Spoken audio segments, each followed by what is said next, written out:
Scaling your Facebook and Instagram ads. Now, this is an exciting topic. This is a place where you start getting more volume, and this is a place where you see how your revenue is skyrocketing. But we have to keep in mind one thing, and that is the profit margin. Now, this is something that not so many people are talking about, yet it's extremely crucial because your revenue actually does not matter that much, because you could have 1 million in sales, which is your revenue, but your profit margin, if let's say is 5%, 2%, 3%, well, how much could you actually reinvest in your ads? That's what I'm talking about, and that's something that I also want to address on this video. So besides showing you the techniques and how to exactly scale your budget on your Facebook and Instagram ads, also I want to talk about this part because I think it's going to help you a lot in terms of how you structure your business and how you are thinking about scaling your brand. Now, before I go into the technical part and also the ways you structure your business to be more profitable while you keep increasing the budget, let's talk first about the myths around scaling. So one of the myths that I noticed, and just based on how people are asking me what kind of questions they have around how to scale their ad account, one of them is, should I duplicate the winning ad like 10, 20, 30 times, whatever? Here's the thing, this simply does not work. This idea of duplicating your winning ads, I know that it came from these old videos out there because I've watched them and I know what they kind of look like. So this concept sounded something like this. Basically, when you're duplicating, you start reaching different segments of your audience. Pretty much like we have this circle of our potential customers, and when we are duplicating our ads, we pretty much tap into different segments. So that is what this concept sounds like. But this is not how algorithms work. In fact, when you take the same creative and you are duplicating so many times, that is going to work against algorithms, and you will see how over time the performance is going to be worse. That is really an outdated strategy and concept. If you want to duplicate the winning ad and change a few things, like to make an iteration of that creative, that's fine. But as long as you are duplicating like the same creative without changing anything, and I'm talking here about at least your copy or some text overlays or your hook, in that case, that is a pretty bad strategy in terms of how you scale your ad account. Now, moving forward to the next myth around scaling, and that is still heard at this moment, and that is increasing your budget at the ad set level or at the campaign level by only 20%. Now, there is some truth actually here, but this can be applied only to those people who are just starting out, where they are not familiar with the Facebook Ads Manager or how ads work. And why I recommend increasing the budget by 20%, because most likely, and this is I noticed very frequently throughout my experience, is that people who are just starting out, where their business is pretty small and they've never run ads, where they've never increased the budget significantly, where they are much more conservative, actually the mindset is not there to double or to triple the budget. Even when I talk to some business owners, and the return is pretty high and it's very solid, and I know that it has potential to sustain like a budget even if we double it, like they're still not having that right mindset of going and increasing the budget, because they operate based on lack. They are afraid and they are questioning themselves that what if this is not going to work. Of course, there are some risks, but in business, if you don't go ahead and if you don't take any actions or you don't take any risks, in that case, the growth is pretty limited and is going to be very slow. And as we know, business loves speed. If you don't take such like important decisions to go ahead and double the budget, of course based on data, and if you know that the return is solid, which I'm going to talk a little bit later on about how to understand if the return is pretty solid and where to double or triple your budget. But if you are not ready for that, just be aware that it's going to be very tough for you and for your business to thrive. But like I said, if you are a newbie to this platform and you've never run ads before, then 20% is going to be a pretty good percentage of increasing your budget, and that probably is going to be okay for you for the first months. And also I want to talk a little bit about how to kind of overcome this problem with being afraid of increasing the budget that significantly.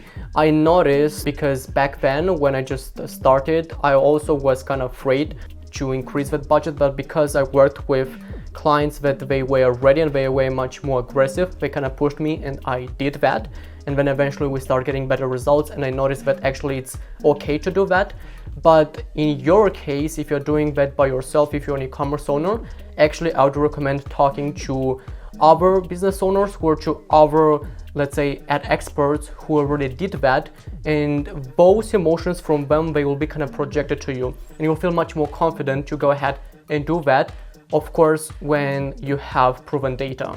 Now, let's talk also about what are the things you have to pay attention to before you start scaling. Because yeah, I'm gonna give you all the techniques and things like that, but if you are not paying attention, first of all, to these myths and to the things that I want to also talk about with, like all the techniques that I'm about to share with you, they will not matter, because your business is not structured in a way to sustain that high budget. You're going to leave a lot of money on the table. So it's important to prevent those things so you don't need to lose those money. So the things that we have to look at first is our conversion rate, our average order value, and our lifetime value, because these three metrics will allow us to understand how scalable your business is. I want you to imagine for 1 second that, let's say, just for example, you are spending $1,000 per day, and now your conversion rate is, let's say, 1%. So let's keep it simple.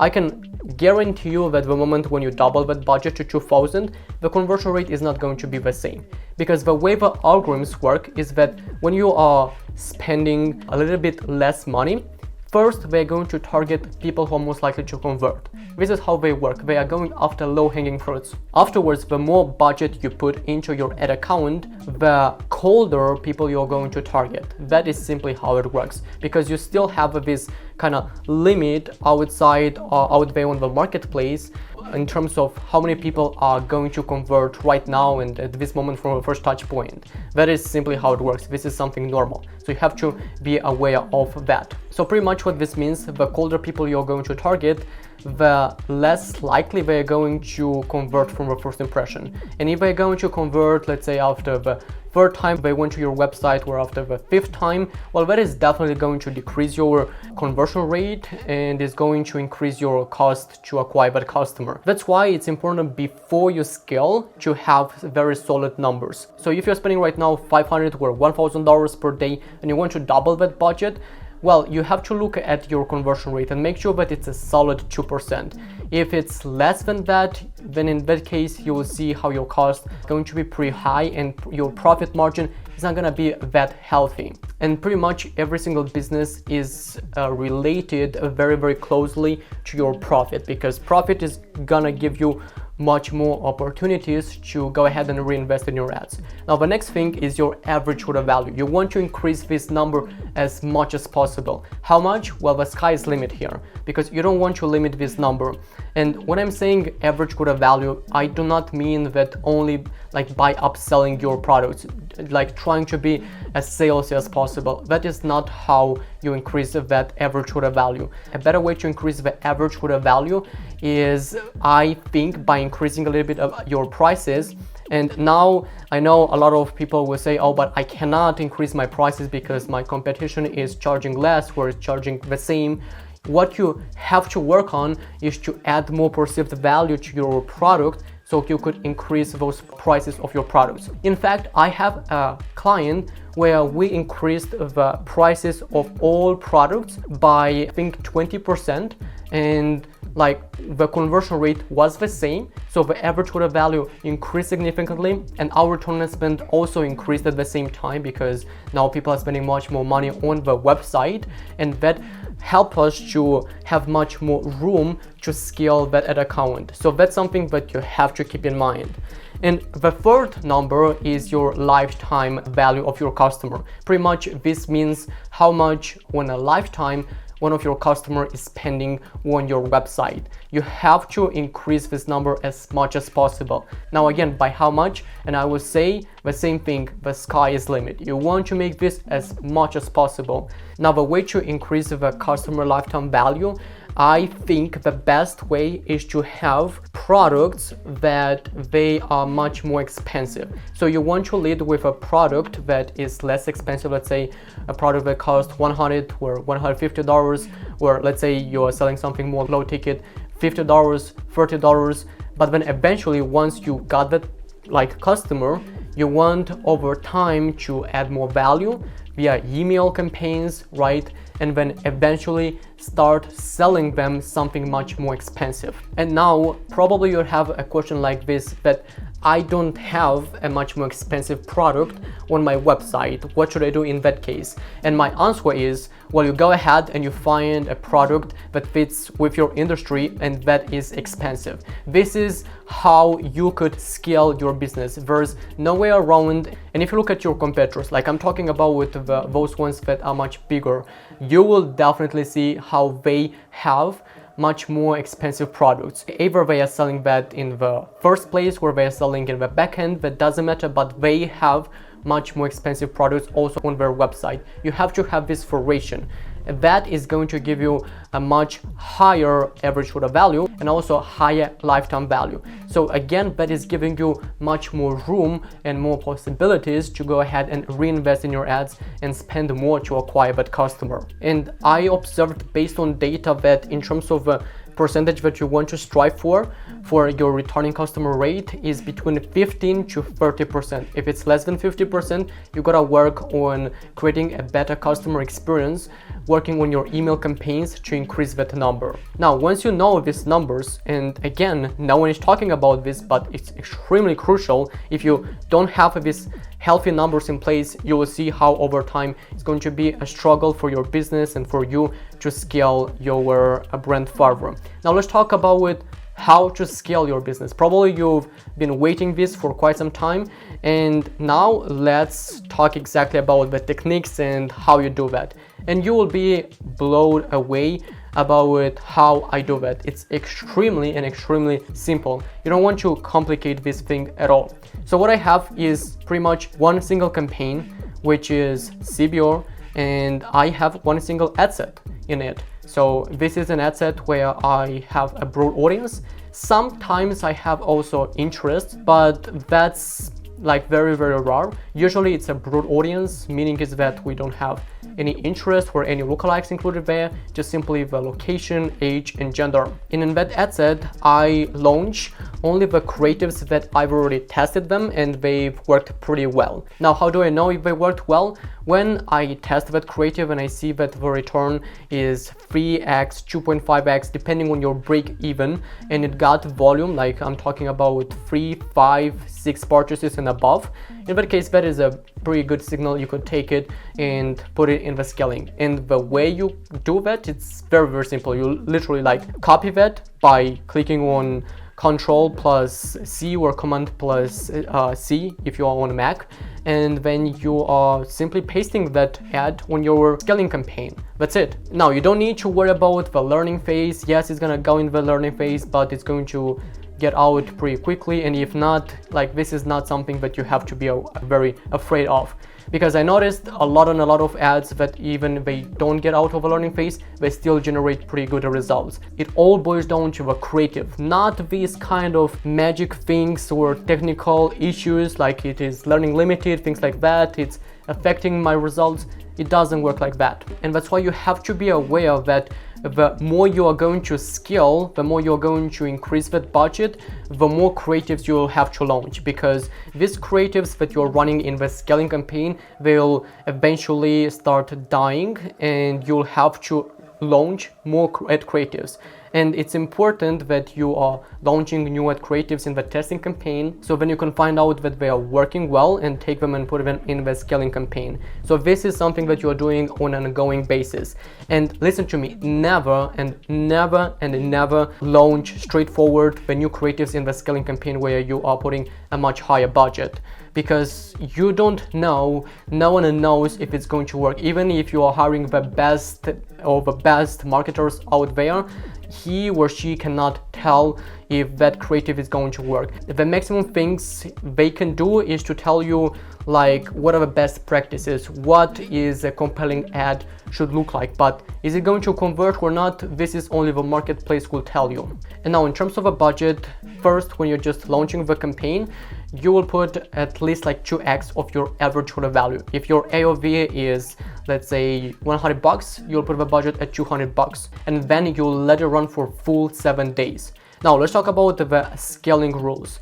You want to assess the results within the 7-day period. That's why I said that it's crucial to make sure that you're running that campaign for at least 7 days. I notice very frequently that in the first 5, 6, 7 days, the results are fluctuating a lot. So you have to be aware of that as well. And you don't want to tweak or change the budget or do some kind of changes on your campaign in any kind of shape or form in the first 7 days. Like literally, I observed that very frequently. It's like a pattern. After 5, 6, 7 days, the results start skyrocketing. Then eventually you want to look at your creative. So you want to turn off the ad creatives that don't meet your KPIs, which stands for key performance indicators.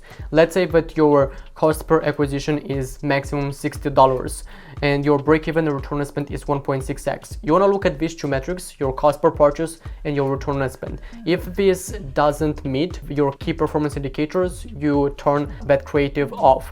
But there is a but here. You need to understand that post iOS 14 update, Facebook ads attribution does not really tell you very accurate results. So maybe sometimes the cost per acquisition is much higher than $60, but actually in reality the results are much better. So that's why in that case I would recommend using at least UTM parameters, or having, this is a better choice, a third-party software tool. At the moment when you assess the results, you look at your UTM parameters or at your third-party software tool and with the Facebook Ads Manager, and then you kind of go ahead and optimize those campaigns and those ads. And also you are going to increase the budget at the campaign level if there is at least one ad that meets the key performance indicators. So you want to increase your budget by 20% every 4 to 7 days. Now this is again for people who are just starting out, where they are not familiar, where they are not comfortable to increase that budget much more aggressive. But if you are more aggressive, then you could duplicate the same campaign and run it for full 7 days. And something that it's super important, do not turn off the initial campaign, because you don't know if the second campaign is going to perform as well as the first one. That is very crucial. If that doesn't work, you're still generating results from a first campaign. And pretty much if the second campaign is generating good results, you're doing the same thing. You're duplicating and you let that campaign, the third campaign, run for full 7 days. Eventually what is going to happen very frequently is that one of the campaigns will stop performing and you'll have to turn them off, and you'll end up with one single campaign, which that is going to be kind of the sweet spot for that budget. And in your scaling campaign, you want to launch new ad creatives after you tested them in the testing campaign. That's something I already talked about. You don't want to launch any new ad creatives in the scaling campaign. That is gonna be the worst kind of option you could do. It's going to mess up a lot in terms of the sales and like the return on spend. So that's super important, and you have to make sure that you are avoiding this thing like at all. Now that's everything that you have to be aware of when it comes to scaling your campaigns. But if you still have some questions, let me know in the comments below and I will answer those questions as soon as possible. Now, if you are an e-commerce owner and you'd like to get some help with running, optimizing and scaling your campaigns, and also get some help with how you structure your business to have a high conversion rate and high average order value and lifetime value, because now you know the importance of them, just click on the link below and schedule a quick call with me to talk just a little bit about your business, find out what you do. You can find out what we're doing about our business and see if we're a good fit, right? There are no obligations, and also on top of that, I want to give you as much value as possible. So after the call, either we're going to work or not, I'm gonna give you a bonus for me just as a gift, which is going to be about how you create ad creatives and some of the psychological triggers that increase the sales on your website. And these things I've never released on this YouTube channel before. So if it sounds something interesting to you and you've been looking for a great marketing for a while, click on the link below and we will talk soon. Until then, I will talk to you soon and keep going.